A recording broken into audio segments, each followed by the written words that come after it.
Welcome to Let's Talk Criterion, your exclusive channel reviewing every Criterion release title on a weekly basis.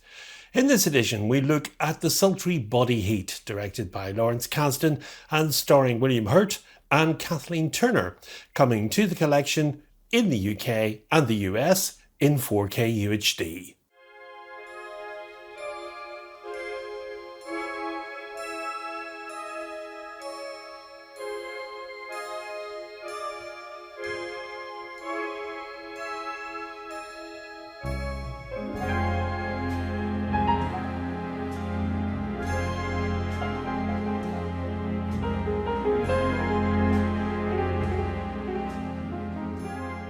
Lawrence Kasdan is an American director and screenwriter.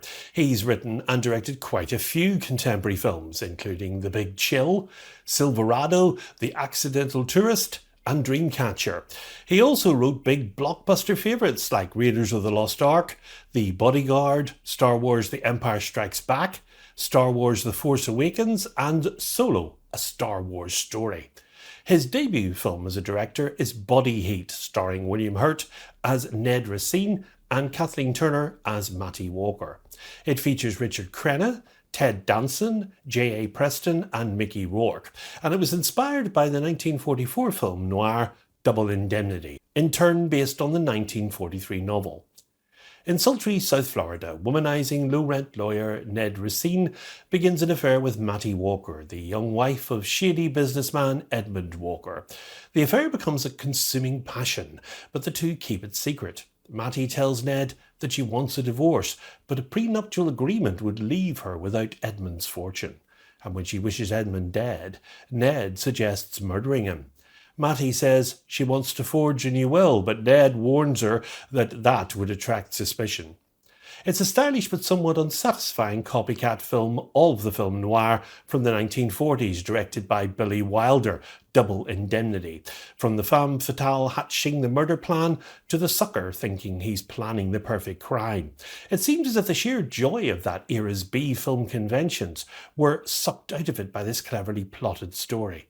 It's a complete imitation of that genre, from the femme fatale to the lustful protagonist who's betrayed and gets trapped by his narrow visions and miscalculations about society. It plays as if you've seen the film before, even its surprise ending is more uncomfortable to view than surprising. Now, the best line in the film is uttered by the curvaceous sexpot Mattie Walker, Kathleen Turner, who, despite being married, lures the panting local small-town Miranda Beach, Florida screw-up lawyer, a seedy but slick-looking bachelor in his 30s, who thrives on being a womanizer, Ned Racine, William Hurt. She says, upon meeting him on a hot and sticky night while clad in a revealing white dress, "You're not too smart. I like that in a man." Now then she proceeds to talk dirty with him, have steamy sex with him, and up the ante of the relationship by telling him how much she despises her wealthy but shady businessman husband Edmund Walker, Richard Crenna, whom she says is small and mean and weak. Instead of keeping her husband, she says she wouldn't mind having him in her bed for good. After about a month of this torrid affair, she moves in for the kill and gets the pussy-whipped Ned to murder her husband in what is supposed to be the perfect crime, whereby he kills him in his luxurious Pine Haven house in a gruesome manner and then dumps the body in an abandoned beachfront club called The Breakers that's torched, and the crime's made to look like his scheming real estate partners might be involved. Ned does all this in the name of greed and lust, as his expectation is of them living happily together ever after on the inheritance that she will collect.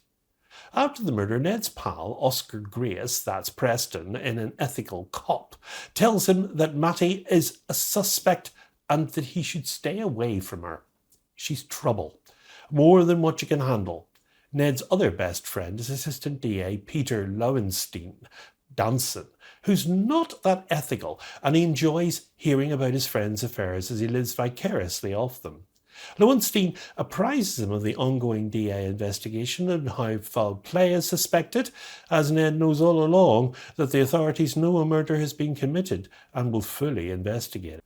Now, this was Turner's film debut, and she uses her sexual allure to the utmost and makes the most of it. Mickey Rourke had a small role as a convicted arsonist and friend to Hurt, who wisely tells him not to do the crime. This role started him on his way to more sordid and bizarre parts. Lawrence Kasdan, director of The Big Chill, made his debut as director after finding success as a screenplay writer. He was employed in ad agencies before going to Hollywood. And in this film, Kasdan's selling pulp and is sweating hard to close the sale. It's a contemporary film noir shot with a lot of orange and red, but the film's mindset is of the black and white generation of 1940s, and in this way, updating that genre might please some, but I personally found the film too familiar in the noir conventions, and the dialogue was too awkward to excite me too much. What I liked about it, though, was the steamy atmosphere it set between the characters and how it used its locale advantageously to get that across.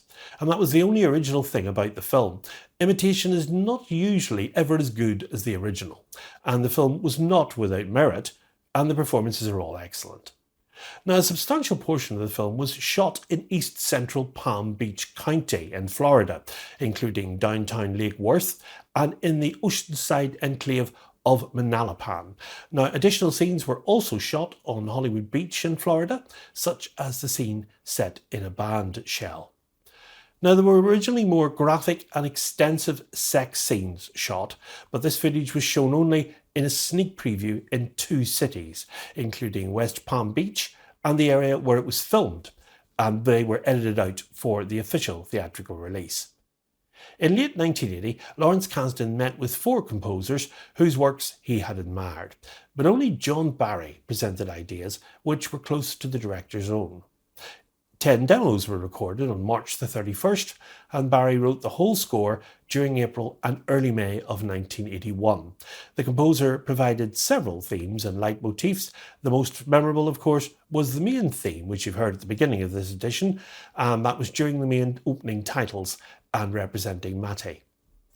Now, critic Pauline Kael dismissed the film, citing its insinuating, hotted-up dialogue that it would be fun to hoot at if only the hushed, sleepwalking manner of the film didn't make you cringe or yawn. But perhaps what makes Body Heat so absorbing, despite its numerous unoriginal elements, is its adherence to the key ingredients of classic murder for love types of films: torrid affairs, insatiable greed, too many witnesses or knowledgeable acquaintances, excruciating near misses, shaky alibis, fear, regret, and guilty consciences, to name just a few. An overconfident man and a dangerous woman further complete the formula. And then, of course, there are the added complications which transform a familiar plot into a decidedly more devious one, such as the reappearance of a fellow friendly counsellor, Ted Danson as Peter Lowenstein, and that imparts an even stronger double indemnity vibe. Now, towards the end of the film, the characters whom audiences believe are manipulating or being manipulated tend to reverse roles, while subtle behaviours and revelations turn out to be far more unique than at first glance. Writer-director Lawrence Kasdan's scripting, though borrowing a number of concepts from other pictures, has an ominous brilliance of all its own. And once the twists begin to appear, they keep evolving into craftier forms, resulting in a spectacularly shrewd murder mystery as a result. Now, not everything adds up here, but it's still a lot of fun to see the gripping ideas manifest and mutate. Now, the film comes on a 4K UHD disc with HDR Dolby Vision and a Blu-ray disc with the film and these special features. A new 4K digital restoration supervised by editor Carol Littleton and approved by director Lawrence Kasdan with uncompressed stereo soundtrack. Alternate 5.1 surround DTS HD master audio soundtrack. New interview with Kasdan, new conversation between Littleton and film historian Bobby Osteen. Archival programmes featuring Kasdan, Littleton, actors William Hurt, Kathleen Turner and Ted Danson, cinematographer Richard H. Klein and the composer John Barry. Deleted scenes, a trailer and an essay written by the author Megan Abbott. And the cover art by regular Criterion contributor is Michael Boland. although it won't stand up to the film that inspired it, Double Indemnity. Body Heat is a languorously seductive tale of greed and desire, and it's one that paved a new path for American crime cinema. The film has a running time of 113 minutes, and it's in a 1:8:5:1 aspect ratio, and comes as a 4K UHD to the collection on Tuesday the 19th of May as Spine 1308. And a recent announcement is a forthcoming 4K restoration in cinemas of Ken Russell's The Devils from 1971. This is to receive an uncut autumn release this year, and there is already speculation, of course, that the film will also get a physical media release on 4K in the Criterion collection. BFI has already indicated that they will distribute the media release here in the UK.